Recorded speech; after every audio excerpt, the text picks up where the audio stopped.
Assalamualaikum warahmatullahi wabarakatuh. Jumpa lagi di video pembelajaran selanjutnya, di mana untuk video pembelajaran ini saya akan menyampaikan tentang materi yaitu merger dan akuisisi atau biasa juga disebut M&A, ya, merger and acquisition. Nah, di materi kali ini kita akan bahas beberapa topik. Yang pertama terkait dengan definisi takeover, merger, dan akuisisi. Lalu implementasi dan manajemen merger dan akuisisi itu sendiri. Lalu bagaimana penilaian merger dan akuisisi. Lalu yang keempat ada strategi dan taktiknya. Dan yang terakhir ada kesimpulan beserta dengan contoh kasusnya ya. Ini yang pertama terkait dengan definisi takeover, merger, dan akuisisi. Kita bahas satu persatu. Nah, untuk takeover sendiri, itu adalah tindakan yang umum dilakukan di mana suatu perusahaan atau pihak pengakuisisi itu mendapatkan kendali atas perusahaan target. Nah, ini adalah istilah yang lebih luas yang mencakup baik itu merger ataupun akuisisi. Jadi, istilah luasnya itu kita sebut sebagai takeover ya atau pengambil alihan. Nah, takeover itu dapat bersifat ramah atau friendly ketika dewan direksi targetnya itu setuju, atau bisa juga bersifat bermusuhan atau hostile, di mana di sini sifatnya adalah pemaksaan ya. Ada paksaan di situ ketika pihak pengakuisisi langsung mengajukan tawaran kepada pemegang saham target, meskipun dewan direksinya menentang. Jadi ada sedikit faktor paksaan di situ. Nah, untuk akuisisi sendiri, itu definisinya adalah pembelian aset atau pembelian saham atau aset pengendali suatu perusahaan oleh perusahaan lainnya. Jadi, akuisisi itu secara simpelnya adalah perusahaan membeli saham perusahaan lain, gitu ya. Nah, perusahaan target biasanya menjadi anak perusahaan atau unit bisnis dari perusahaan pengakuisisi. Namun,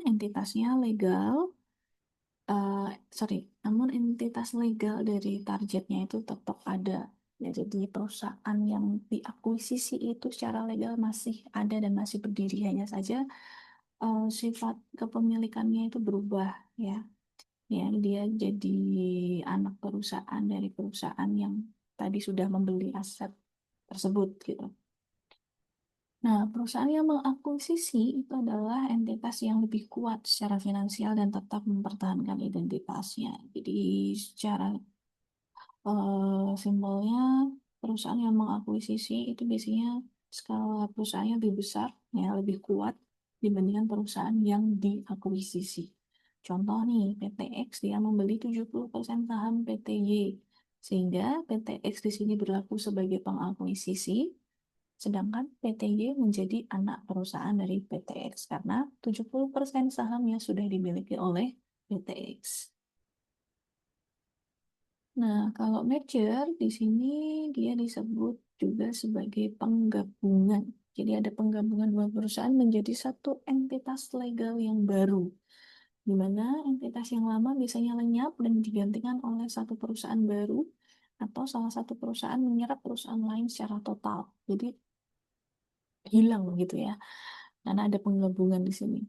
Nah, yang pertama ada merger konsolidasi, di mana perusahaan A dan perusahaan B bergabung membentuk perusahaan C yang baru. Jadi, secara legal, ya perusahaan A dan B itu nggak ada setelah merger. Yang ada saatnya, yang ada setelah merger itu adalah perusahaan C namanya.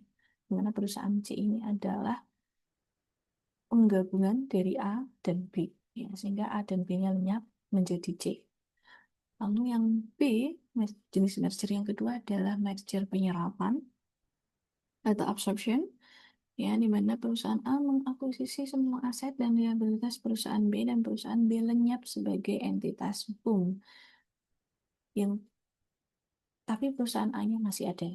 Ya, jadi di sini perusahaan A menyerap perusahaan B sehingga menjadi miliknya perusahaan A. Nah, secara hukum yang masih ada hanyalah perusahaan A saja. Perusahaan B-nya lenyap atau hilang ya. Jadi bedanya sama konsolidasi tadi, kalau konsolidasi dari A, B menjadi C, kalau penyerapan A B menjadi A atau A B menjadi B saja. Jadi hanya salah satu yang masih ada. Tapi kalau konsolidasi, dua-duanya hilang menjadi entitas yang baru. Nah, umumnya merger itu bersifat friendly dan melibatkan perusahaan dengan ukuran yang relatif sama, ya, merger of equals. Jadi biasanya ukuran perusahaannya itu relatif sama, digabung menjadi satu. Lalu topik yang kedua tentang implementasi dan manajemen merger dan akuisisi, di mana di sini tahap implementasi yang mulai dari due diligence dan pelaksanaannya. Yang pertama kita bahas dulu terkait dengan strategi dan perencanaannya, di mana di sini menentukan tujuan M&A itu sendiri, sinergi untuk pertumbuhan atau untuk diversifikasi, dan mengidentifikasi target potensial yang sesuai dengan strateginya.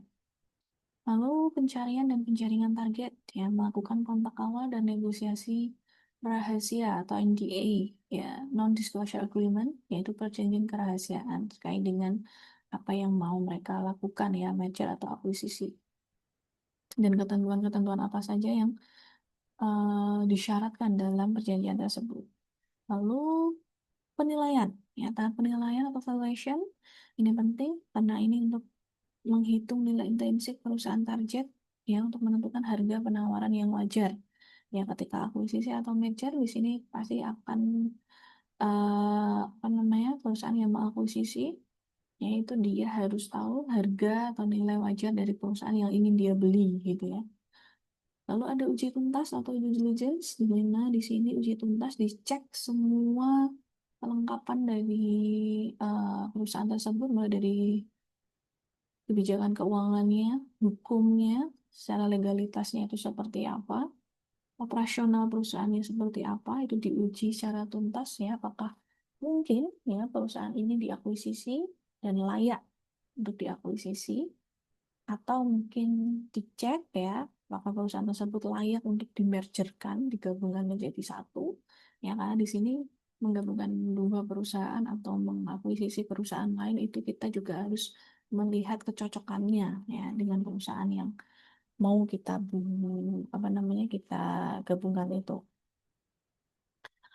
Lalu ada negosiasi dan kesepakatan, di mana di sini menyepakati harga, struktur pembayaran, mulai dari kas, saham atau campuran, dan syarat-syarat penutupannya seperti apa.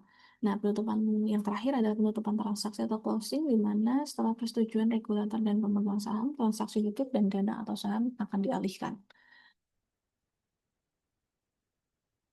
Next, kita bahas tentang manajemen pasca akuisisi, ya, post-merger integration, di mana setelah proses akuisisi itu ada proses integrasi budaya, karena kita harus menyelaraskan norma, nilai, dan gaya kerja dari dua perusahaan yang berbeda, karena ini seringkali menjadi tantangan terbesar bagi perusahaan, ya, untuk mengintegrasikan budaya perusahaan tersebut.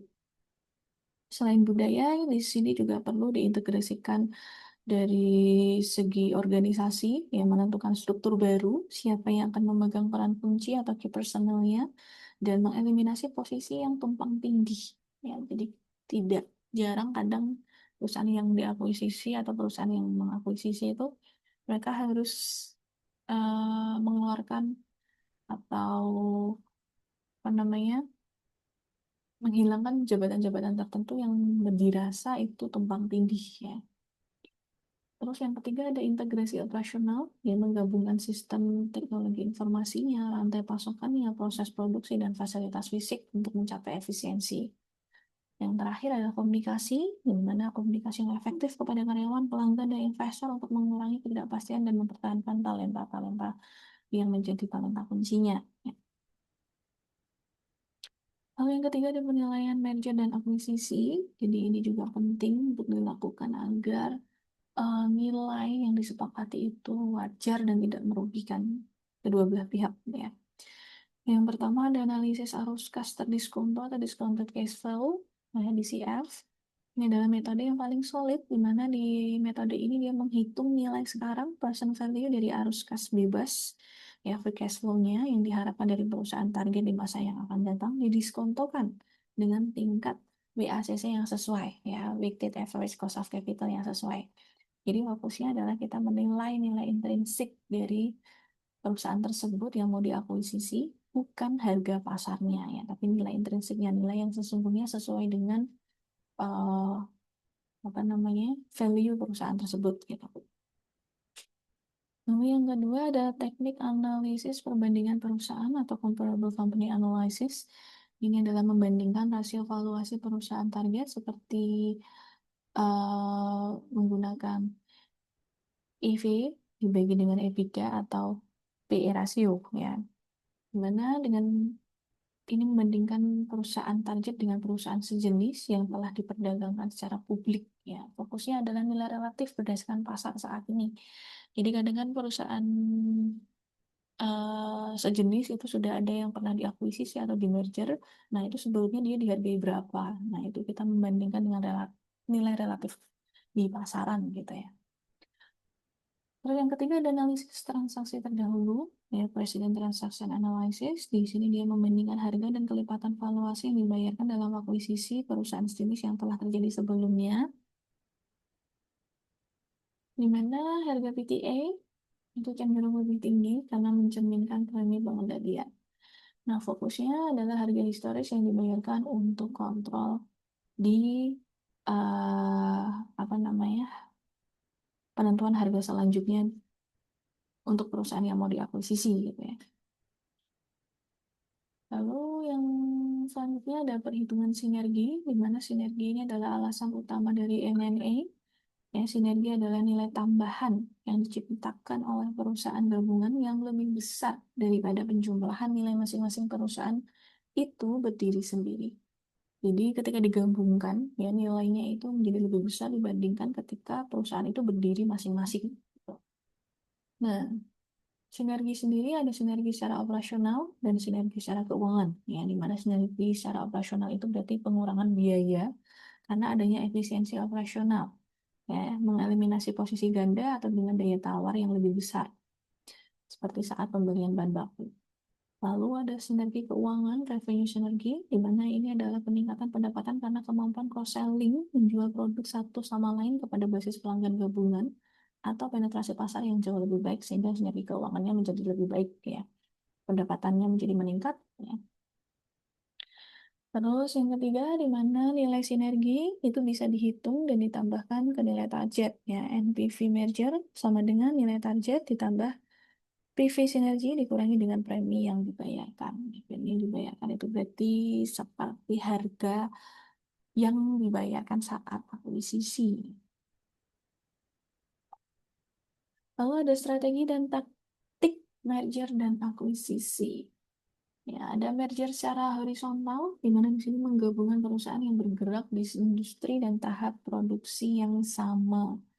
Jadi dia ada di bidang industri yang sama, digabungkan menjadi satu perusahaan atau entitas baru. Tujuannya untuk apa? Mencapai skala ekonomi, mengurangi biaya, dan juga meningkatkan pangsa pasarnya. Atau jenis yang lain ada merger secara vertikal, jadi menggabungkan perusahaan yang berada di tahap produksi yang berbeda dalam rantai pasokan yang sama. Misalnya pada produsen dan distributor. Jadi yang satu dia berperan sebagai produsen, yang satu dia berperan sebagai distributor. Gitu. Nah, lalu digabungkan ya menjadi satu perusahaan atau entitas yang baru. Tujuannya untuk apa? Mengontrol rantai pasokan dari hulu ke hilir dan mengurangi risiko pasokan. Lalu yang ketiga ada merger konglomerat ya di mana di sini menggabungkan perusahaan yang berada di industri yang sama sekali berbeda. Ya, tujuannya adalah untuk diversifikasi risiko bisnis, repositioning atau mencari efisiensi keuangan ya. Misalnya untuk mencari efisiensi dari segi internal capital marketnya. Gitu. Nah, taktik pengambil alihan atau takeover tactics, di sini ada beberapa taktik yang bisa digunakan. Yang pertama ada tawaran tender, ya di mana pihak pengakuisisi itu menawarkan untuk membeli saham target langsung dari pemegang sahamnya. Biasanya dengan harga premi di atas harga pasar tanpa persetujuan dewan direksi target. Atau yang kedua dengan proxy fight, ya perang proxy, di mana pihak pengakuisisi berusaha meyakinkan pemegang saham target untuk memberikan hak suara kepada pihak pengakuisisi untuk memilih anggota dewan yang mendukung pengambil alihan.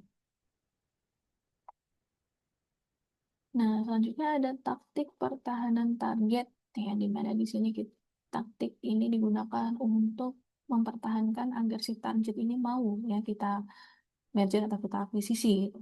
Yang pertama adalah dengan racun pil atau poison pill, di mana di sini memberikan hak kepada pemegang saham target untuk membeli saham tambahan dengan harga diskon jika pengakuisisi memperoleh persentase tertentu dari saham targetnya. Jadi taktik ini sangat mencairkan kepemilikan pengakuisisi dan membuatnya mahal. Nah, lalu yang kedua ada Satria Putih atau White Knight, di mana di sini dia mencari perusahaan yang ramah untuk mengakuisisi target sehingga mencegah pengakuisisi yang tidak diinginkan. Ya, jadi eh, mode ini ya, dia mencari pengakuisisi yang ramah gitu ya, menghindari perusahaan-perusahaan yang dia tidak inginkan gitu. Terus yang ketiga ada parasut emas atau golden parachute, di mana di sini dia memberikan kompensasi besar kepada eksekutif puncak yang dipecat setelah pengambil alihan. Jadi dia memberikan tawaran bahwa mungkin ada beberapa eksekutif yang harus dipecat, tapi dia dapat kompensasi yang sangat besar, gitu ya. Nah, ini tujuannya untuk apa? Untuk membuat akuisisi menjadi lebih mahal.